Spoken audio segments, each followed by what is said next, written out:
By Lincoln Savings Bank. At home in Iowa, at work for you. Welcome to Panther Sports Talk. A brand new school year is officially kicking off this week at the University of Northern Iowa.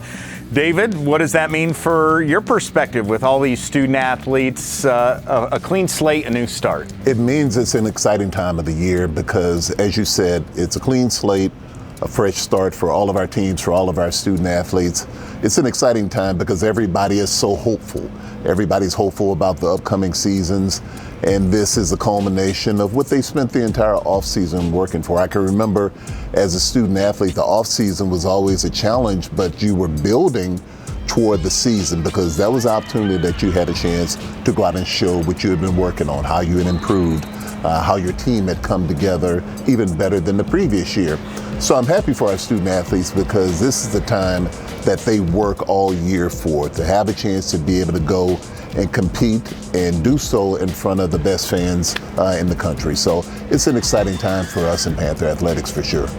It's interesting, there's so many veteran coaches here, but with the fall sports, you really kick things off with a bang with perennial powers, football, volleyball, soccer's undefeated currently, a lot of good things happening. Absolutely, and you look at our soccer program last year, they finished in the semifinals of the conference tournament. That's our best finish since 2017, I believe. Then you look at the football program, finished winning 6 out of the last 8. Those 2 losses were by a combined 5 points.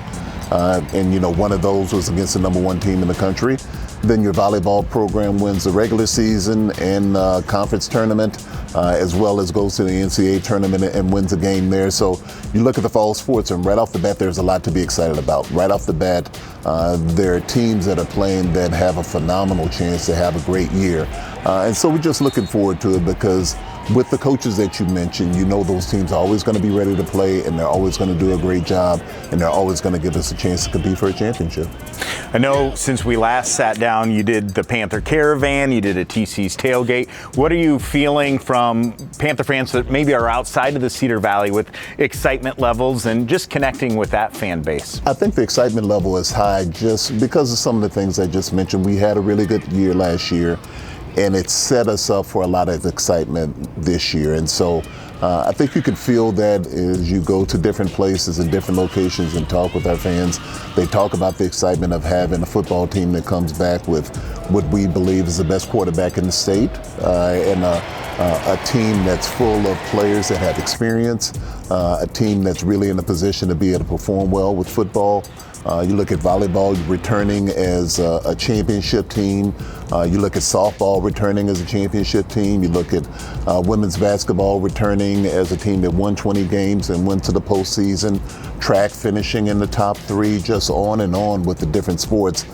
They did a great job last year of having success, but also bring back the kind of team that I think gets our fans really excited about what's to come. And so we're excited about the upcoming year, and we can feel that with our fans as well. Facilities are very important. We have awesome facilities here, but this building was built in 1976. How's the campaign going, and what should viewers know about this Unidome campaign for the Our Tomorrow campaign? So the campaign continues to go very well. We are nearing the goal that we have for the first phase of the project, which is $20 million. We're right about $18 million or so. So we believe that if things go well with some of the asks that we have out there right now, that we should be to that goal of $20 million for the first phase of the project by the end of the calendar year, which will be exciting for us. So we continue to talk with people, have conversations. We're about to pivot now to doing some small group fundraising sessions in the homes of some of our best donors and supporters. So we'll do that here in the Cedar Valley as well as in the Des Moines area. That'll happen here in the fall, just as another way to kind of branch out, because we know in order to raise $50 million, we have to get donations from people that maybe we don't have connections with right now.